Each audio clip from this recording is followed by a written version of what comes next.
Hi, this is Nurse Inga, and you are watching a recording on shock. But not that kind.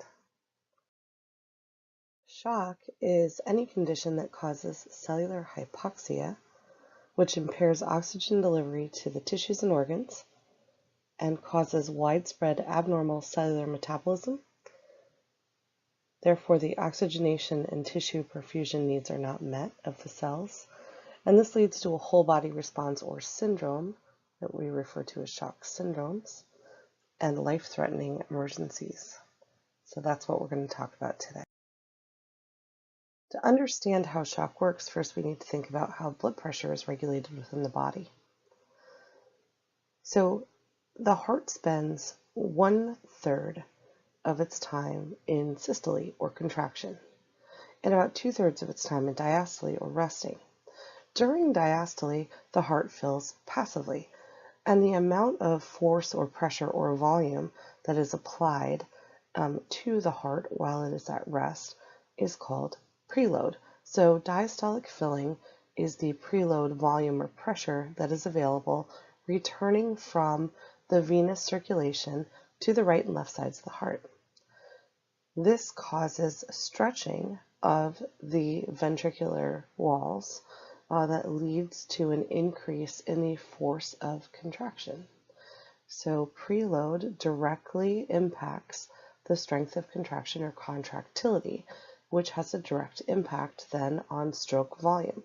And this is something called Starling's law or the Frank-Starling mechanism. When you increase the stretch, you increase the strength of contraction and the force with which the fluid is expelled from the ventricle. We increase preload by increasing the volume returning to the heart, and we decrease preload by decreasing the volume returning to the heart. So increasing peripheral vascular resistance and shunting blood to the heart increases preload and therefore stroke volume, and venodilating or dilating the venous side of the vascular system will decrease preload and therefore decrease the work of the heart and stroke volume. Afterload is the arterial pressure in the aortic arch or the aorta that the left ventricle has to overcome in order to open the aortic valve to expel the blood out of the left ventricle with each contraction. So afterload is similar to like the mean arterial pressure within the aortic arch. The higher the afterload, the more difficult it is for the left ventricle to pump or to open that aortic valve, and so the harder it has to work. We increase afterload by increasing peripheral vascular resistance, and we decrease afterload by relaxing the arterial system. As afterload increases, cardiac output will decrease, and as afterload decreases, cardiac output will increase because it's easier for the left ventricle to eject the blood. The last component of cardiac output is heart rate, and the heart responds by stimulating the beta receptors, or having the beta receptors stimulated, I should say, causes the heart to respond by increasing heart rate. So as the body recognizes different triggers, chemoreceptors, baroreceptors, and triggers throughout the body, it responds by releasing hormones, epinephrine, norepinephrine, so our adrenal or sympathetic catecholamines into the body, and it signals a stimulation of those beta receptors, specifically beta 1, that increase the rate, the force, and the automaticity. As heart rate increases, then cardiac output also increases because I'm moving more milliliters per minute out of the left ventricle. So the equation for blood pressure really is cardiac output times peripheral vascular resistance. The cardiac output is determined by the heart rate and the stroke volume, but to an extent also by afterload. While it's important to know what my blood pressure is, really what's more important actually to me is knowing what my mean arterial pressure is. The mean arterial pressure is the average or the mean of the pressure in the arteries at any given time. And I have to have a mean arterial pressure of roughly 60 to perfuse my coronary arteries and roughly 65 to perfuse my cerebral arteries when I don't have any increase in intracranial pressure. And this is critical because if I want to provide my brain with oxygen so that I don't have any tissue damage, I need to provide it with at least a mean arterial pressure of 65. Again, the heart spends 2/3 of its time in diastole and 1/3 of its time in systole, so it's diastolic blood pressure plus diastolic blood pressure plus systolic blood pressure divided by 3, or 2/3 the diastolic pressure plus 1/3 the systolic pressure gives me my mean arterial pressure. As you can see from this equation, the diastolic pressure is twice as important as the systolic pressure. So when people say you have to have a systolic pressure of 90 in order to perfuse the brain, that actually is not true. And people can have a blood pressure of 80/70 and have a mean arterial pressure of greater than 65. You can also have a blood pressure of 100/40 and have a mean arterial pressure of less than 65. So the mean arterial pressure is much more critical at determining cerebral perfusion pressure and coronary perfusion pressure than the systolic blood pressure. So when you are mapping out your trends, especially on critically ill patients, but really on everyone, you should be looking at the trends in the mean arterial pressure much more closely than the trends just in the systolic and the diastolic blood pressure, because those will vary more with positioning and movement, whereas the mean arterial pressure will stay more consistent. So actual shock or hypoperfusion is classified by the way that it impacts the body. So the functional impairment and the problem origin. And again, all of these lead to a mismatch of oxygen supply and demand for the cells. So really what we're talking about with shock is cellular hypoperfusion or cellular hypoxia, the inability of the cell to continue to function normally with healthy aerobic metabolism, supplying it with what it needs and removing the wastes.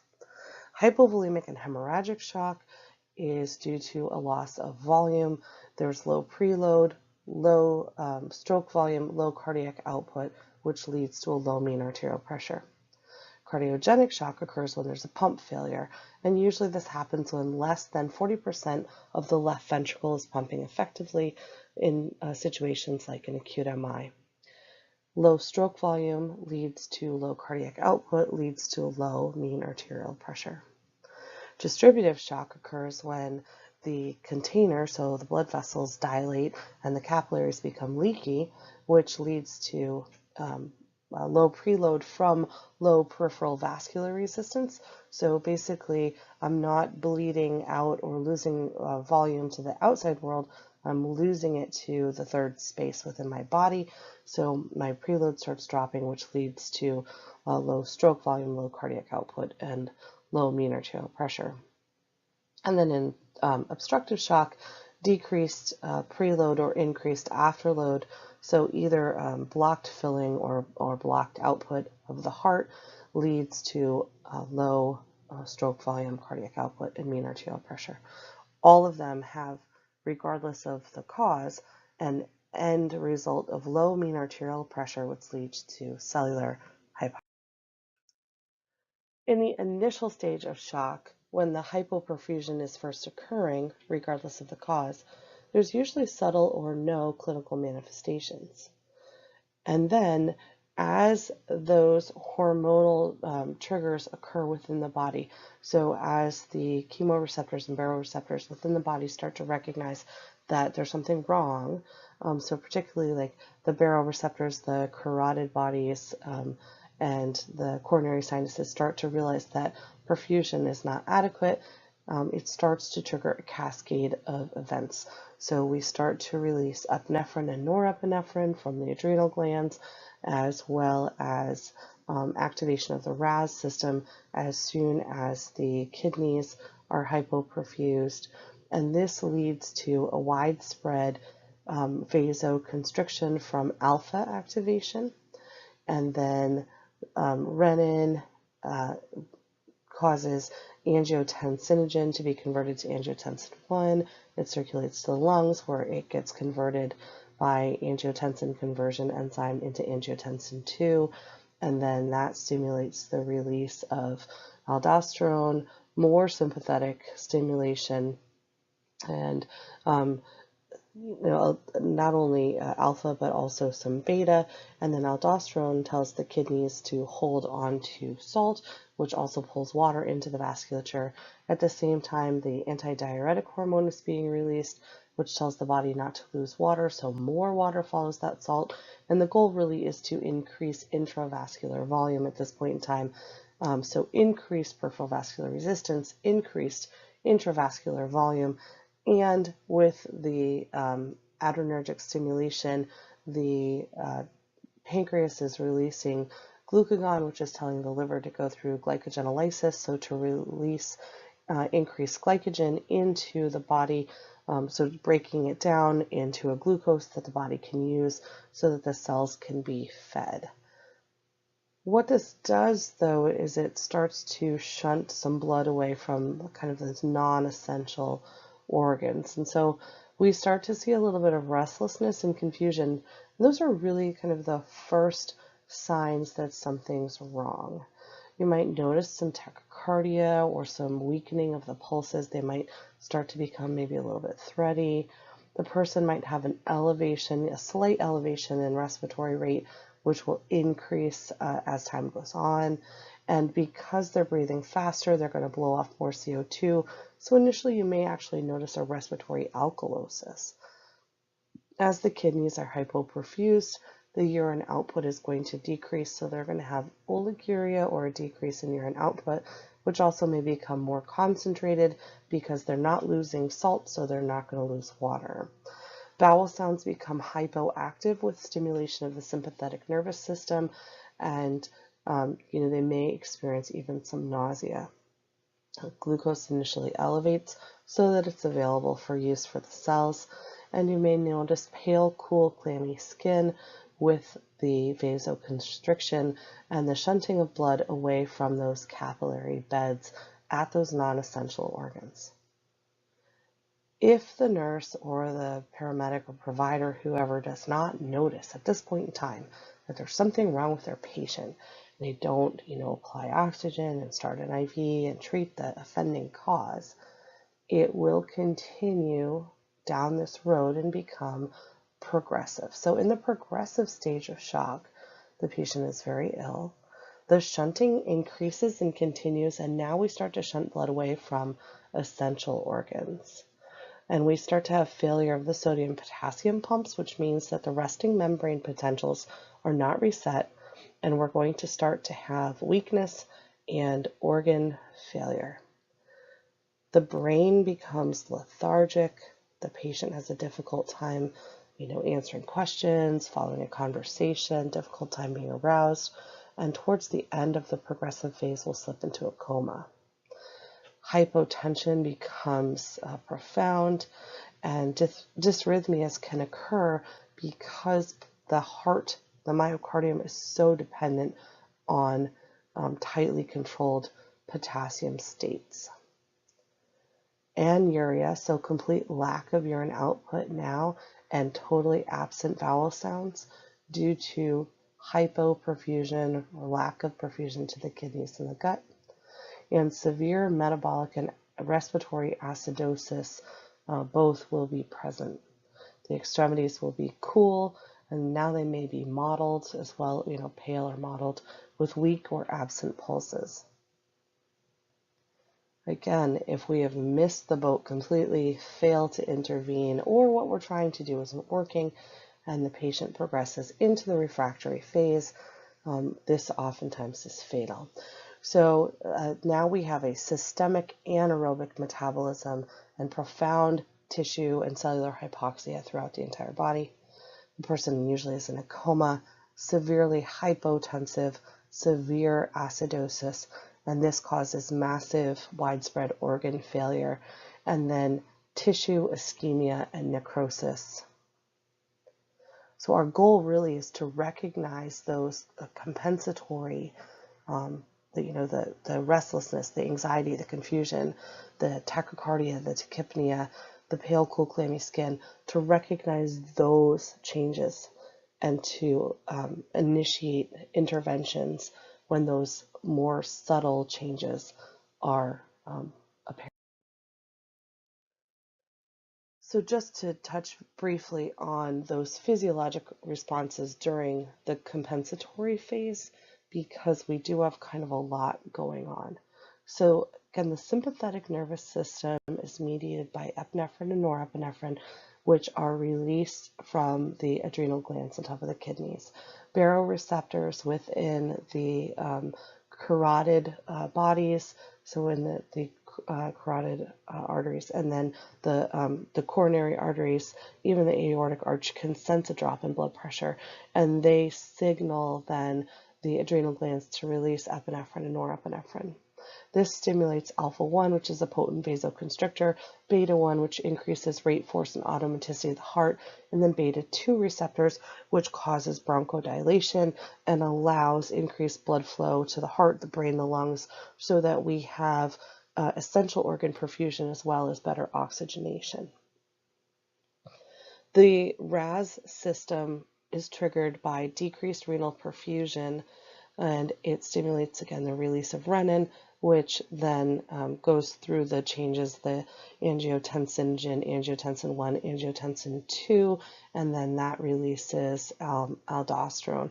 And then the vasoconstriction, sympathetic stimulation are all side effects of angiotensin 2, and ADH is also released from the posterior pituitary when it senses the hypovolemia. So between the aldosterone and the ADH, we have sodium and water retention and an increase in intravascular volume. So I have the sympathetic nervous system and the RAS and ADH all working very tightly together to increase perfusion to my essential organs. And at this point in time, I have a fluid shift from intracellular to interstitial and then on to intravascular to maintain volume, because water is going to follow salt. And if I'm holding salt in the intravascular space, so it's initially hypertonic because it's not being lost through the kidneys, then I'm going to shift that fluid into that interstitial space in order to increase the volume. Now, this only works if I don't have like massive leaky capillaries, or if I haven't lost tons of blood. So the physiologic responses during compensated shock are true for a hypovolemic shock, kind of that hypovolemic state, and then will vary slightly depending on the other pathophysiology that's occurring within the body. As it progresses into the progressive, or what we used to refer to as kind of the beginning of the decompensated state, we start to have altered capillary permeability, so fluids and proteins start to leak into the interstitial space. And this is really bad for us, because as soon as we start to lose plasma proteins and cells and glucose into interstitial spaces, and salt and things like that will follow into those spaces, water goes with it, and now we start to have a rapid decrease in intravascular volume. We start to see respiratory and cardiac insufficiency and depression, which leads to pulmonary edema, further hypoxia from impaired gas exchange, and then decreased preload, decreased stroke volume, decreased cardiac output, and a rapid fall in blood pressure and mean arterial pressure. So with a loss of intravascular fluid and leaky capillaries also comes this rapid cascade of hypoxia and increased hypoperfusion. So the tissues now become rapidly, increasingly ischemic, and switch over into just purely anaerobic metabolism, which produces large amounts of lactic acid. And the body really doesn't function well outside of its normal pH balance. and things start to shut down quickly. So now we'll start to see a decreased blood flow to the brain and significantly altered mental. So what's your goal? Really? So all of this sounds terrible, and it is terrible. And sometimes you can fix it and sometimes you can't. But what's your goal? So, seeing safety, or, walk into the room, is it safe? Is there anything immediate that I need to fix so that nobody dies within, the next minute? And then you're looking at the airway. Is it open? Is it patent? Does it need suction? Does it need positioning? Do I need to put in an oral airway or nasal airway? Is it secure? If the person has altered mental status, then the chances of needing intubation is greater. I should start thinking about setting up my room for intubation, or at least make sure I have my bag valve mask out and oxygen. Are they breathing? Check the rate, check the depth, check the effort, check the lung sounds. Do they need oxygenation? What's their saturation? Do they need assistance, right? So if they're breathing slowly or shallowly, they may need bag valve mask assistance. How's their circulation, right? Do you have adequate access? If I am giving fluids and pressors, I need at least one more saline lock or non-used access at all point in time in case there's rescue meds that I need to give. I don't want to have to stop something essential to give a med that maybe isn't compatible. So a good rule of thumb is always in these critical patients, you need one more access than what you're actually using. How's their volume? Do they need additional volume? Obviously, if there's any bleeding, you're going to stop obvious bleeding and, assess for pulses, assess for edema, any evidence of third spacing, things like that. Determining the cause is critical because you want to be treating the underlying cause to stop the process from getting worse. Monitor your vital signs frequently. The sicker the patient is, the more frequently you should be doing vital sign monitoring. And truly critical patients should have, second by second invasive monitoring like arterial lines or central catheter or at least central venous pressure monitoring capabilities. Urine output is a really good indicator of vital organ perfusion because your kidneys can't make urine unless your kidneys are perfused, and your kidneys are definitely on the list of things to be shut down if you don't have adequate intravascular volume and cardiac output. So urine output should always be 30 milliliters an hour or greater, and if it's less than that, Houston, we have a problem. Skin perfusion, looking at color, sensation, mobility, temperature, cap refill, and pulses. We already know that arterial flow is critical to maintain perfusion, and if I don't have a good blood pressure, I'm not going to have good perfusion. So looking for those signs and symptoms of perfusion and putting that clinical picture together is really important. Mental status tells us whether or not the brain is getting enough. So even if I have a mean arterial pressure of 65, if my patient's confused, it's not enough. Check a sugar, make sure that that's not low, make sure their oxygen level is okay, make sure they don't have a fever or they're not hypothermic, and then go from there. But if they need a mean arterial pressure of 67 to have a good mental status, then that's going to be my target number. And then always treat that underlying cause. I use this acronym VOMIT. You may have heard me say it before, but I find that especially in critical situations, having something really super easy to remember is key. So have I checked all of my vitals? And is there anything abnormal that needs to be reported or managed? What's the oxygen saturation? And have I met my target of 92 to 99%? So, do they need any additional assistance with their airway? Do I have the patient on all of the appropriate monitors? And so that includes cardiac monitor, end-tidal CO2, SpO2 monitor. Do I need to do glucose? Do they need a repeat 12 lead? Do they have their TABS alarm, bed alarm, rise alarm, whatever. So am I monitoring everything that needs to be monitored? And that includes also, lab work, urine output, ABGs. Are there any pending culture results I need to look at? But what am I monitoring on this patient? IV access, so check them. Are they still good? Are fluids infusing as they need to be? Are there any meds that are critical that I need to hang at this point in time? And then what other treatments do I need to do for this person? So if I know what the cause is, how am I going to reverse it? So I use the acronym VOMIT to kind of help me organize my thoughts and make sure that I'm doing all of the things that need to be done for this patient. Hemodynamic monitoring, again, can't be stressed enough that you need to know where your patient's at, because you can't just wait till they're in a coma to decide that their brain is hypoperfused, right? So we need to really keep a careful eye on that mean arterial pressure, and that's what you're going to see on your arterial line. Your central catheters, like your pulmonary artery catheter and your central venous catheter, are going to give you measurements of the pressures within the heart itself and the pulmonary artery. Labs, so looking at your CBC, your H&H, your white count, your lactic acid, your ABGs, looking at your base excess, like all of those are critical. Know what applies to the patient that you're taking care of. And so we're going to talk about those in the different types of shock.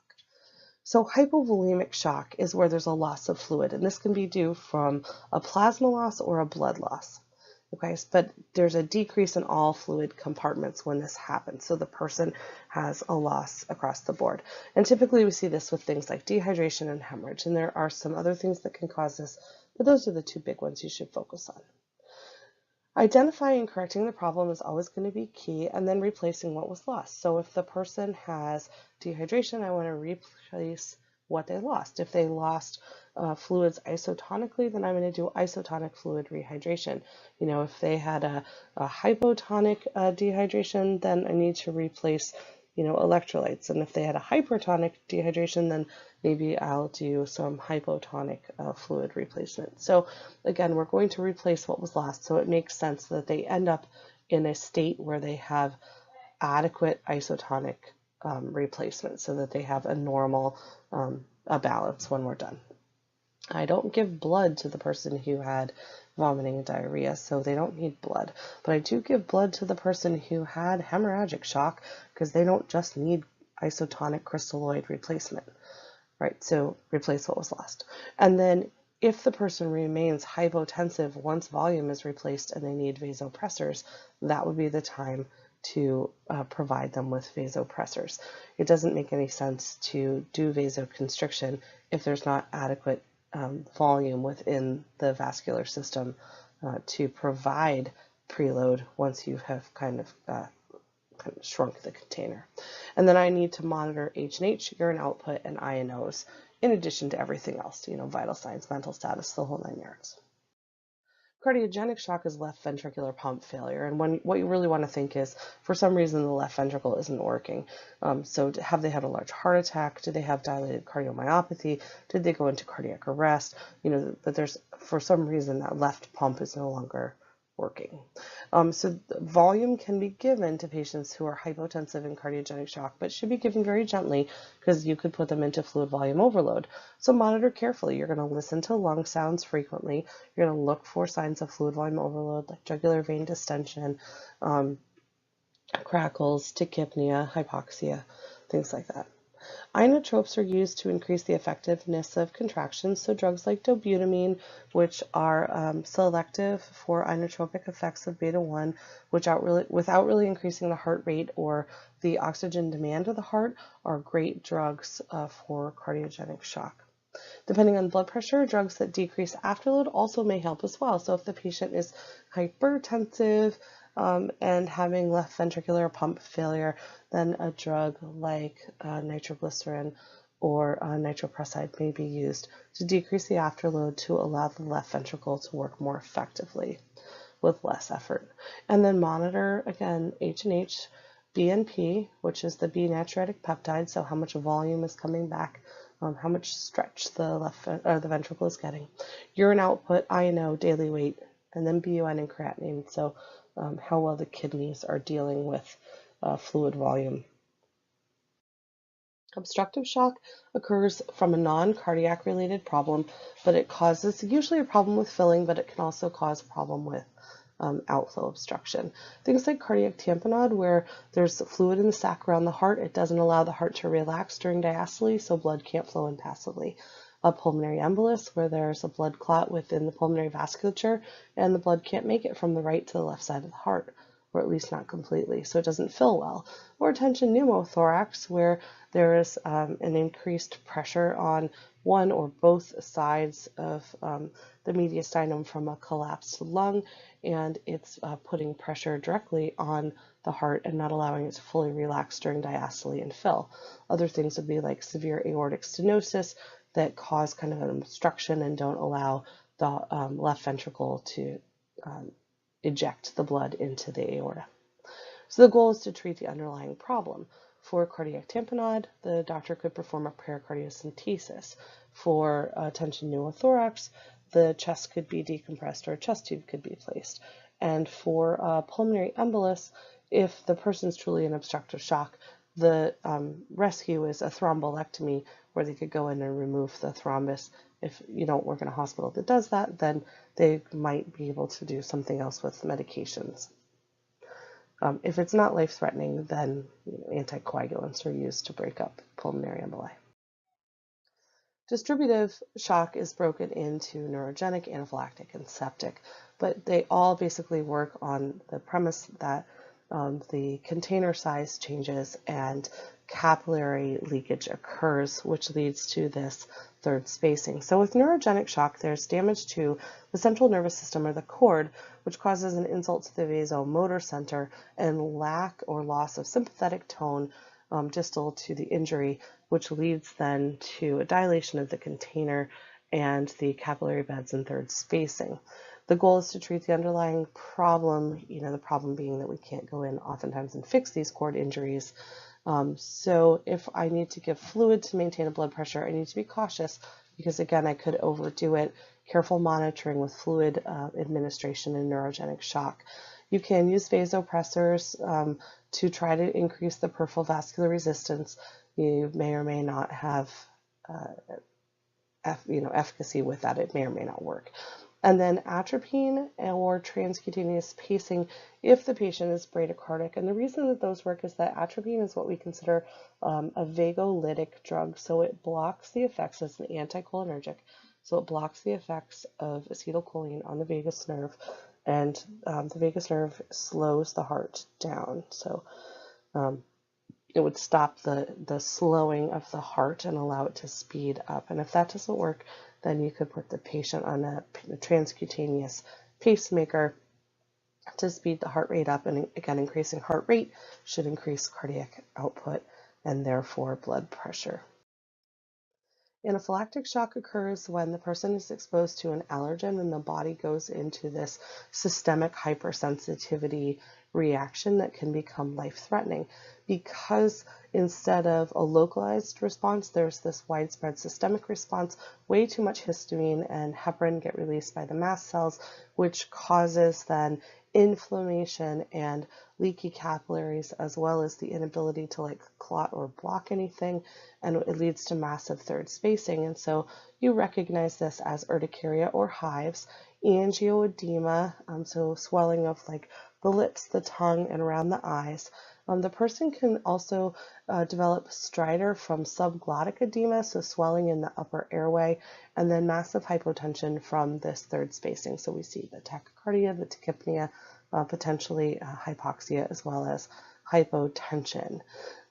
Remove the offending agent if possible. So if they were stung by a bee and the stinger is still in, remove it.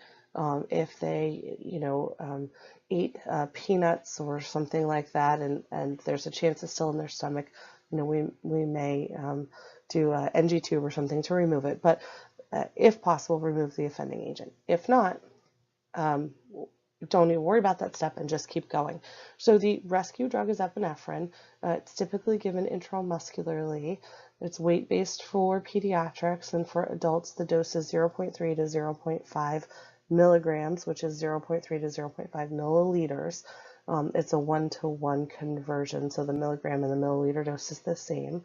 It's injected usually into the thigh using a 1 to 1.5 inch needle in the vastus lateralis or the rectus femoris, and remember that that runs kind of front, like anterior lateral aspect of the thigh, and you want to kind of hit in the middle between the hip and the knee. If you're using an EpiPen, it needs to be held in place for at least 10 seconds. So count slowly to 10, it's not a rapid fire 10, to allow the medicine time to inject. If you're using a drawn up syringe needle, just make sure that you inject the entire thing and then try to hold the needle in for a second or two before you remove it. Word of caution, hold the leg down, especially if you're dealing with a child. Don't administer an EpiPen while someone is standing. Place them in a seated or supine position and hold the thigh still so that they don't jerk away from you, causing damage to themselves or you from the EpiPen. Oxygen should be administered to maintain a saturation of 92 to 99%. Be prepared to assist with ventilations if the airway gets worse. IV fluids to maintain an adequate blood pressure. Antihistamines to help stop the systemic histamine release and also to treat the itching from the urticaria, and then steroids to just kind of tamp down the overall inflammatory process and avoid kind of a resurgence of this. Typically, patients who experience true anaphylactic shock should be observed for a minimum of 6 hours for a rebound effect. So let's talk about sepsis and SIRS, which is the systemic inflammatory response, and then MODS, which is the multiple organ dysfunction. And unfortunately, this is kind of a progressive cascade that oftentimes leads to death. It has a very high mortality rate. As a matter of fact, sepsis is the 10th leading cause of death in the United States. And if you can remember that an infection kind of has pus, then you can remember pulmonary urinary skin, or PUS. The three ways that infectious organisms tend to enter the body are pulmonary, things like infections and ventilators, urinary, infections, catheters, or urinary stasis, and then skin, so loss of skin or mucous membrane integrity, and that includes your GI tract. People with increased susceptibility to developing sepsis would be those over the age of 85, anyone who's immunocompromised, who has poor nutrition, or has a history of malignancy. So basically what happens is the pathogen invades the body, it stimulates this kind of exaggerated immune response, and as the body is attacking the foreign pathogen, whether it's a bacteria or a virus, the endotoxins, typically from a bacterium, are released by the pathogen into the bloodstream, and then the body kind of has this immune response to the endotoxins. This leads then to, very similar to anaphylaxis, this histamine heparin response with capillary leak syndrome, lots and lots of third spacing, but not like the urticaria and hives. So fluid then starts to shift from the central circulation to these dilated veins and interstitial spaces from the leaky capillaries, and we have this massive loss of intravascular volume. This causes a decrease in peripheral vascular resistance, which then, again, lack of intravascular volume causes a decrease in preload, so decrease in stretch, decrease in force of contraction will cause a drop in stroke volume, which decreases cardiac output and therefore blood pressure. And when I decrease my blood pressure, I lose my target organ perfusion. So patients present with the typical irritability, restlessness, confusion. Initially, they may have what's called a hyperdynamic state, where they're flushed, febrile, tachycardic, but still with the decreased urine output. And then later they go into what's called a hypodynamic state, or the quote-unquote cold phase of sepsis, whereas the hyperdynamic state is referred to as like the warm stage of sepsis. And this is the more classic pale, cool, clammy skin, weak, thready pulses, tachycardia, hypotension, and altered mental status. Medical management really focuses on prevention, so a lot of what we do focuses on hand hygiene, prevention of ventilator-associated pneumonias or CAUTIs. We do meticulous skin care, oral care, turning schedules, toileting schedules, just thinking about all of those things that we try to prevent sepsis. And then prompt recognition and treatment once you do recognize that the person has a problem. Prior to antibiotic therapy, you should obtain cultures so that you can make sure that you can check the sensitivity to ensure that the correct antibiotic is prescribed, and then antibiotics as soon as possible. And that's really critical to stop the progression of shock. So antibiotics really takes place over almost anything else other than managing the airway, breathing, and circulation. Nursing management is frequent assessment, your vital signs, monitoring urine output, and then watching your labs for signs and symptoms of bleeding, because things like DIC can occur with sepsis. You want to keep an eye on your white count to see if you're getting better or worse, your H&H, your lactic levels. Look for those culture results, and then D-dimers for evidence of clotting or DIC, and your blood gases.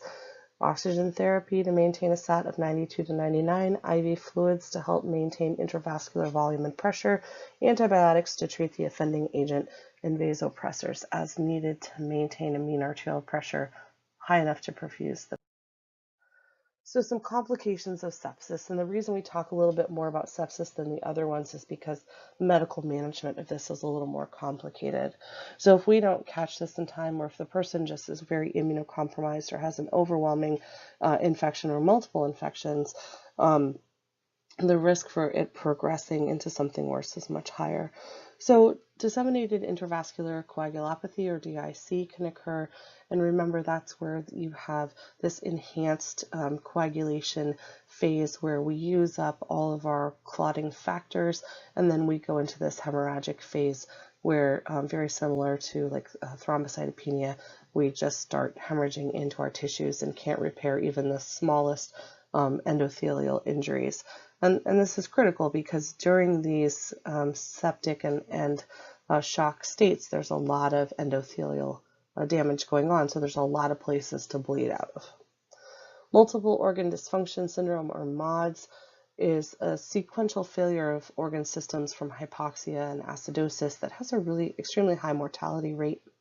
And then acute respiratory distress syndrome, or ARDS, occurs when the person has essentially like a flash kind of pulmonary edema, where even despite high flow oxygenation and high concentration oxygenation, I should say, even with positive pressure ventilation, you can't increase their oxygen saturation. And this is due to kind of a progressive sepsis, MODS, where the person just is not exchanging gases. So I have capillary leaking at the alveolar level. No matter what I do, I just can't get oxygen back across. And with ARDS, the mortality rate is like 80% or greater. It's really significant. So looking at MODS just a little bit more, basically the cell damage is caused by this massive release of these toxic metabolites and enzymes as we're kind of fighting off the sepsis. And so sometimes this happens as a side effect of actually trying to fix the infection. This causes like this widespread endothelial damage, and we've got vasoconstrictors on board, and then we have inflammation, and we have all this endothelial damage, and the body responds by trying to create those little fibrin and platelet clots to fix that, and it ends up creating these microthrombi. This blocks blood flow to vital organs and tissues. This can also kind of trigger DIC to occur. And it causes ARDS, like we just talked about. It also causes kidney failure, liver failure. The GI system can completely shut down. The skin system completely shuts down, and then they start to get just massive open, pressure wounds and injuries, and then necrosis. The mortality rate is nearly 100% once any of the cardiovascular or nervous system is impacted. And so, that's pretty significant when you think about how great of an impact this has. So, if sepsis is the 10th leading cause of death in the United States, and if it gets to MODS and it becomes, bad enough to impact the cardiovascular nervous system that nearly 100% of patients that get that bad die, then, we know, again, we need to recognize this much earlier on and intervene earlier. So drug therapy that is helpful in different types of shock is always good to just be thinking about like why it works. So drugs that have effects on the alpha adrenergic receptors. Dopamine, remember that dopamine is kind of dose dependent, so at low doses it is a renal perfuser, and it kind of triggers those dopaminergic receptors on the kidneys. At medium doses, it has some beta effects, and it'll increase, heart rate and force. And then at high doses, so greater than 10 mics per kg per minute, it tends to be an alpha drug. Epinephrine has alpha as well as beta properties, so it's really good for patients who are bradycardic because it will not only vasoconstrict, but it will increase heart rate, force, and automaticity. Norepinephrine is mostly alpha, but it does have some inotropic effects, so it does increase the force of contractions. Phenylephrine is just an alpha drug. It doesn't really have beta effects at all. And then vasopressin is the synthetic form of ADH, which causes some vasoconstriction, but also just tells the kidneys not to release any water.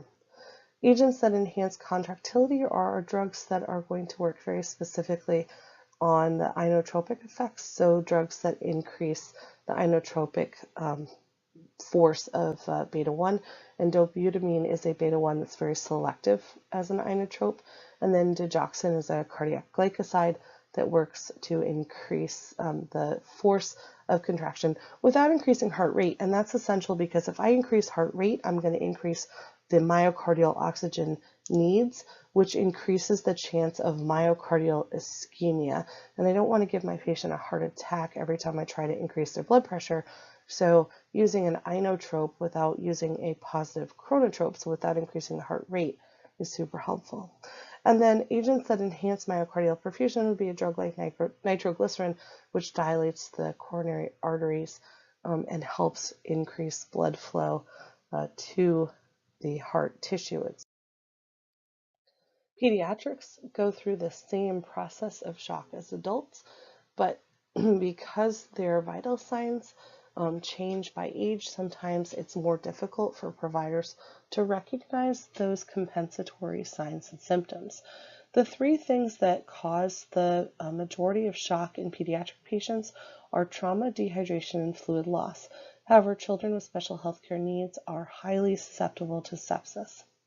Watch for those classic signs, the restlessness, the effortless tachypnea, so they're breathing rapidly without increased work of breathing, tachycardia, pallor and or mottling, complaints of thirst, decreased urine output, and narrowing pulse pressure. So remember that with alpha stimulation, it's going to increase the diastolic and hold the diastolic a little bit higher, but the systolic will start to drop a little bit, so the pulse pressure is going to narrow, so there'll be less of a difference between the systolic and diastolic, and then kind of the bottom falls out of it as we get that kind of capillary washout, and we start to see a lot of like central acidosis. So then everything kind of drops and the diastolic plummets and they become profoundly hypotensive. So the goal is to recognize those earlier signs and symptoms of pediatric and adult shock.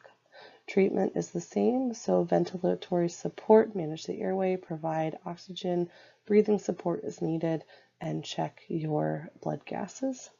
Cardiovascular support includes IV access or IO access, fluid boluses, and for pediatrics they're weight-based, so it's 20 milliliters per kilogram of normal saline over 5 to 10 minutes, unless they have cardiogenic shock, and then it is 5 to 10 milliliters per kilogram of normal saline over 20 minutes. Vasopressors such as epinephrine are great for kids because most kids don't have cardiovascular disease, so they can handle an increase in their heart rate, which will increase their blood pressure. And then push-dose pressors are also very effective in pediatric management of shock, which are just small volumes of epinephrine given IV push. They're highly diluted. They're 1 to 100,000 strength. And so it's not even cardiac strength epinephrine, it's diluted another 10%. It's important to correct acidosis, hypoxemia, hypoxia, and hypercarbia, hypothermia, hypoglycemia, and any imbalances in potassium and sodium to have the most perfectly functioning patient that you can. So just to review, all types of shock exist because there's a problem with cellular perfusion. And it starts either with a decrease in cardiac output or peripheral vascular resistance. It's related to a problem with the heart, the vessels themselves, or blood and plasma levels, so fluid. And it results in inadequate oxygenation and therefore target organ dysfunction. The treatment is focused on restoring perfusion, and you can do this by trying to determine the cause, fixing the problem. Monitor the patient very carefully, your vital signs, your urine output, your INOs, your CVCs, and your ABGs, and provide oxygen, IV fluids, and vasopressors, and then the correct treatment as needed specific to your patient. That's it, and thanks for watching.